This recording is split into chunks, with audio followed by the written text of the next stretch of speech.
Sejam todos bem-vindos a mais um episódio no nosso canal Momento Católico. Hoje nós vamos receber uma pessoa que faz parte do grupo das Legionárias e também é mãe de um padre. Ela é mãe do padre Gleison. Tudo bem, dona Fátima? Como vai a senhora? Tudo bem, eu estou bem, né?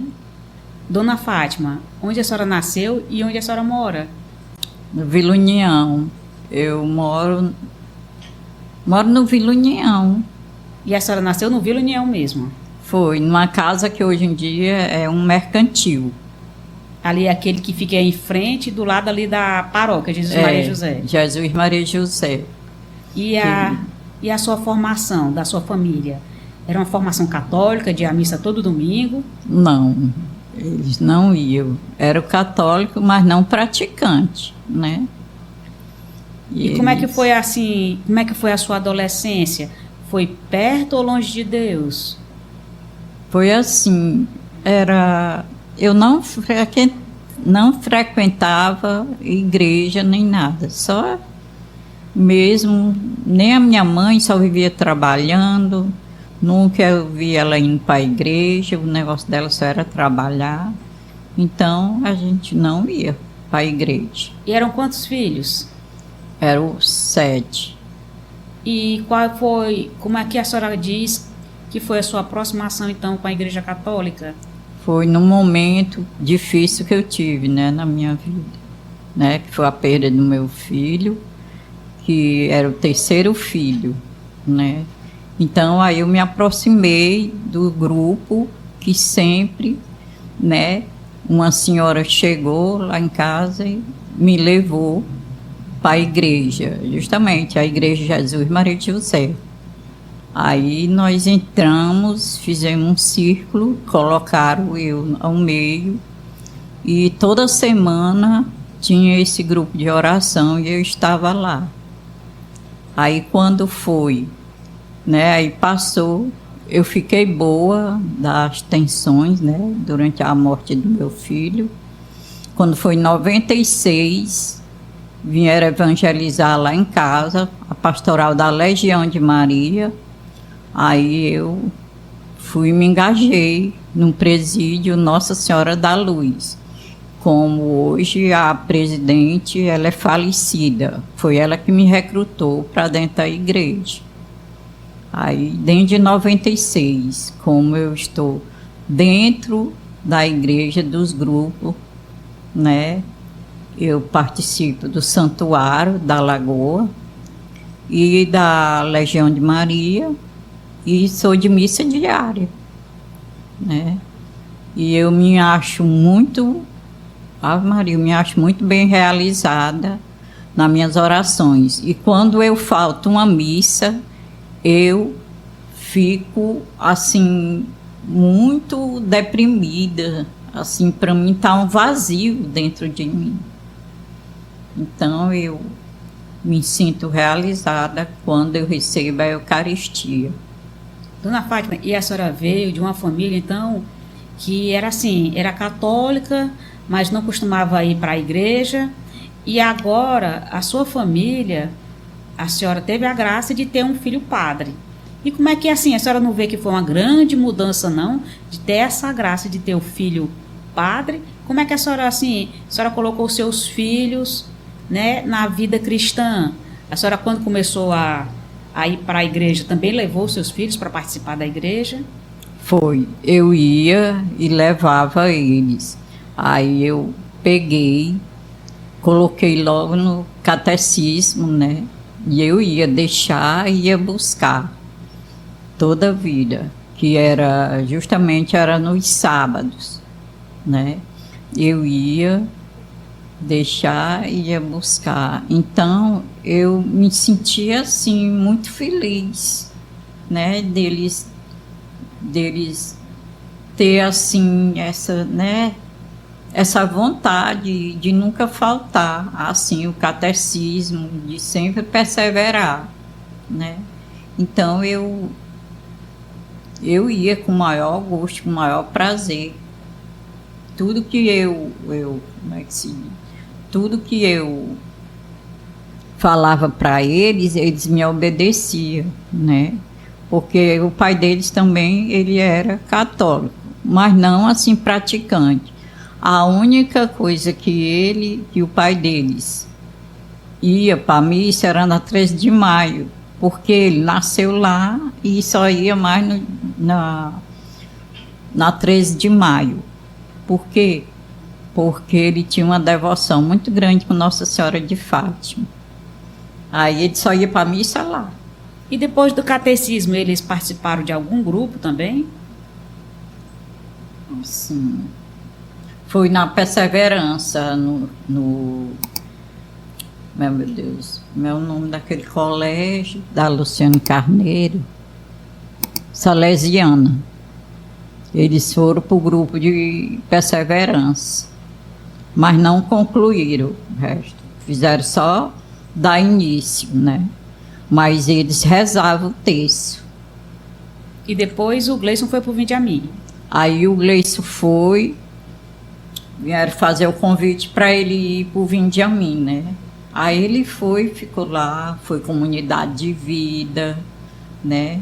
Aí ele foi sempre nas orações dele, né? 3 horas da manhã, podia ir lá, que ele estava todo trancado, ele de joelho rezando, assim, perseverando, né? Pedindo, né? A decisão, assim, do discernimento dele, né? Se ele realmente ia fazer uma faculdade ou ia seguir a Deus. Ele sempre me falava. E a senhora, assim, quando foi que ele falou que ele gostaria de ser padre? Ou ele sempre, assim, desde novinho queria ser padre? Ele, desde novo, que ele era, assim, dentro de um quarto, ele lia a Bíblia. Ele gostava muito de ler, né? Ele esquecia até, às vezes, até de se alimentar. Mas o carisma dele era, né, seguir, né? Aí ele pedia para mim rezar. Mãe, reze para ver se eu quero ter um discernimento, eu quero ter uma decisão. Aí ele começou indo para os retiros. Nos retiros, ele foi perseverando, né? Perseverando. Aí é que nem eu te falei, né? Que quando ele foi para esse retiro, aí pronto. Aí ele ficou. Aí esse retiro foi onde? Foi aqui em Fortaleza? Foi lá em Domingos Mourão. Aí agora ele é padre lá na diocese de Parnaíba, Piauí. De Parnaíba, né? Piauí. É interessante, né? Porque o padre Marcos é de Parnaíba e é padre aqui em Fortaleza. Não pode, né? Aí o padre Gleison, ele nasceu em Fortaleza, mas é padre lá na diocese de Parnaíba, né? É. Foi uma troca, assim, né? Foi assim, uma troca. Pois não é, eu não estava dizendo, conversando isso lá em casa.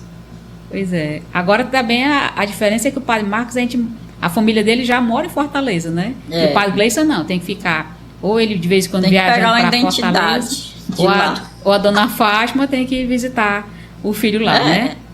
A senhora já foi visitar lá, é tranquilo, né, dona Fátima? É tranquilo.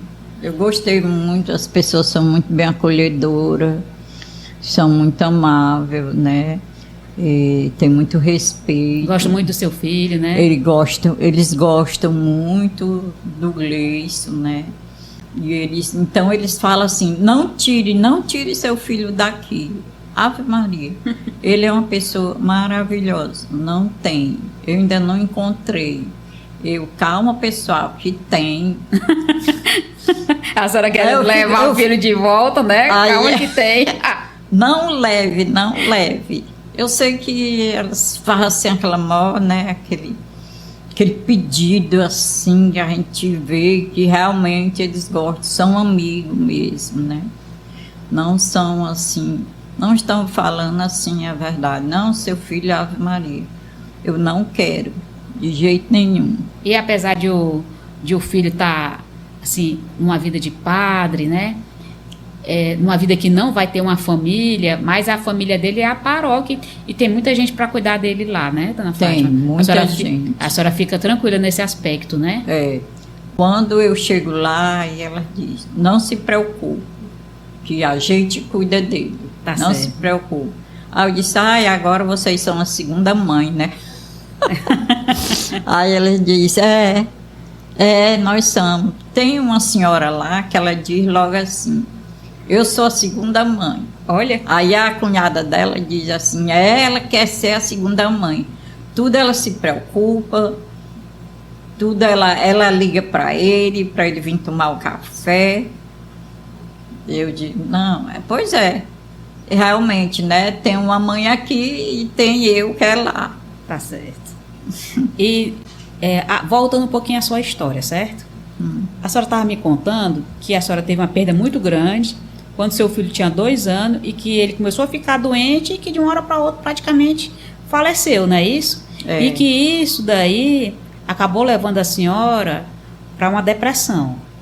A senhora quase dizendo que não entendia por que tinha acontecido aquilo, né?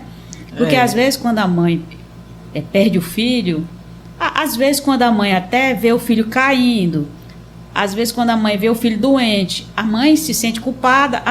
Por que eu não estava ali naquela hora quando ele caiu? Por que eu não dei um remédio certo para ele? A senhora também ficou com algum sentimento de culpa quando seu filho faleceu também? Assim, eu fiquei assim, porque eu não sabia que ele ia falecer, né? Então, eu fiquei pensando, por que eu não levei meu filho para o hospital para saber realmente o que tinha acontecido, esse falecimento dele? Aí eu fiquei matinando, fiquei na minha cabeça, eu fiquei muito preocupada assim, né?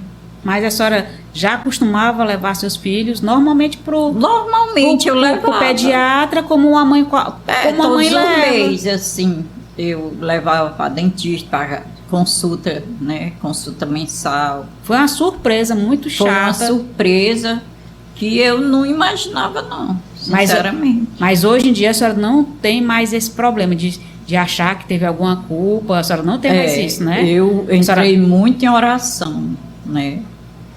Assim, porque eu me confessava, eu dizia, né? Que até o padre, Deus Tapazões Sabrão, a padre Frota, me confessei com ele, confessei com outro padre que veio celebrar lá. E disse que eu não me sentisse culpada, não me sentisse, porque tinha que acontecer. Foi algo que ninguém assim detectou antes, né? Mas eu não queria assim dizer que tinha acontecido porque tinha que acontecer. Eu achava que era eu que tinha feito alguma coisa. E a igreja também ajudou nessa parte também, né? As suas amigas da igreja ajudaram a senhora a voltar para a vida novamente, né? Porque a senhora entrou em depressão e aí, como é que foi essa volta? Assim, o pessoal fez uma oração pela senhora? Foi um grupo de oração que a senhora entrou? A senhora pode dizer? Foi no grupo de oração, né? Que eu me sentia assim, tocada, assim, voltando assim, como que eu tivesse, né? Desfalecendo e tivesse voltado ao meu normal. Eu fui voltando, mas não foi totalmente de uma vez. Foi aos poucos, com muita oração. A oração é uma força, viu? A oração, ela é poderosa. Ela cobre todas as coisas assim que a gente tem. Aquela caída que a gente quer cair. Mas se a gente começar a rezar com coração mesmo, de coração, com perseverança, com fé, a gente chega lá. A gente alcança as graças. E eu me pegava muito com Nossa Senhora das Graças. Dona Fátima, o padre Gleison, ele é padre lá na Diocese de Parnaíba. E como foi que ele decidiu ser padre lá? Foi pelo chamado, que ele fez o último retiro. Aí ele foi e disse, mãe, estou decidido, eu vou ser padre.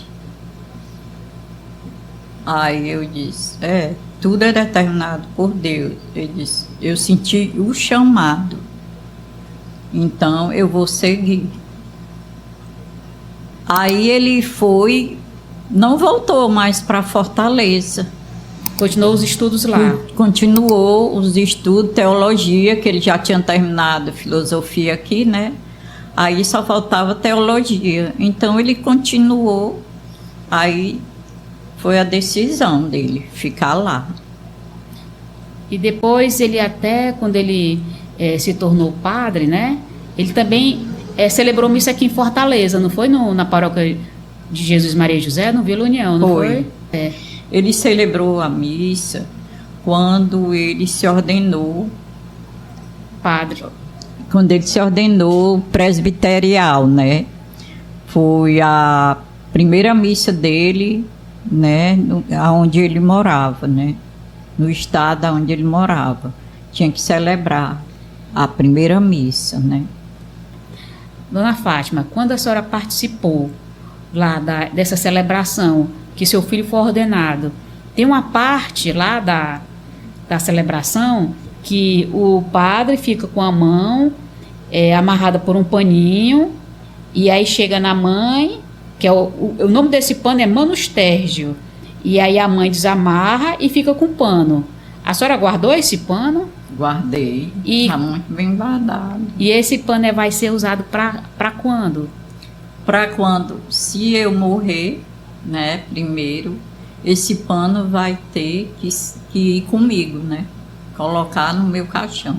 Que aí, quando a mãe se apresenta a Nosso Senhor... Quando a mãe se apresenta a Nosso Senhor, ela apresenta o seu filho... Sacerdote, né? Sacerdote para Deus.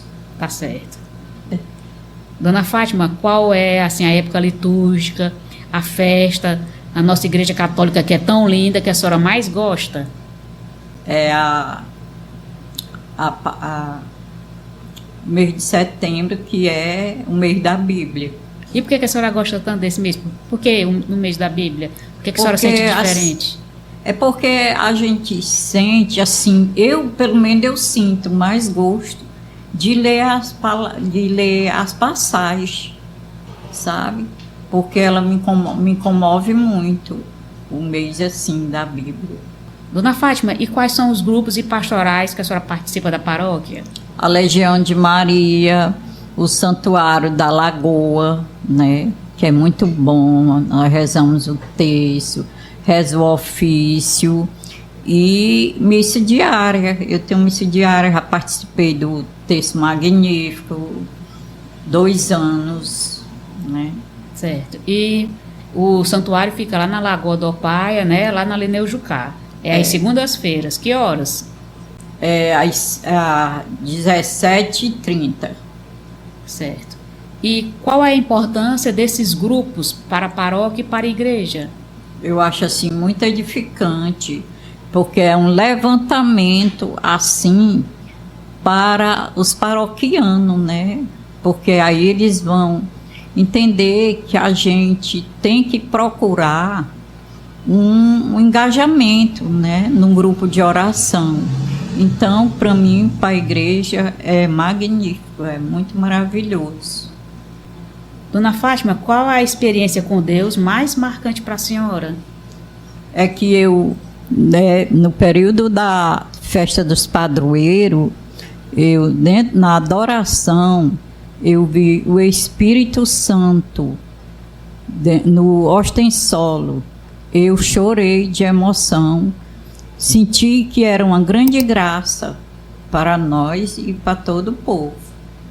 Porque assim, né, durante as missas lá na paróquia Jesus Maria e José, o padre Marcos, ele, após a comunhão, ele faz também um momento de adoração. Ele faz. Aí, nesse momento de adoração, a senhora sentiu isso, não foi? Foi. Foi justamente na festa dos padroeiros. Qual foi o padre? Mas eu chorei, foi muito. Dona Fátima, a senhora acha que as suas orações são atendidas? São, porque eu rezo muito para os meus filhos e eu sinto que são atendidos, que Deus, né, Ele ouça a minha súplica, né? Então, todas as orações eu vejo, assim, Em cada um que eu peço, eu alcanço. Dona Fátima, qual o conselho que a senhora dá para a família educar os filhos na fé cristã? É que os pais levem os seus filhos para a missa, né, para poder eles sentirem o poder de Deus na fé cristã. Então, pessoal, nós estamos aqui acabando mais um episódio do nosso canal Momento Católico. Espero que você tenha gostado de conversar aqui com a Dona Fátima. Dona Fátima, muito obrigado. Bem-vinda por ter vindo. A senhora pode se despedir agora pro pessoal. Muito obrigado, pessoal, que foi um momento muito maravilhoso que eu estive aqui com vocês, né? Deus abençoe a todos. Tchau, pessoal. Tchau.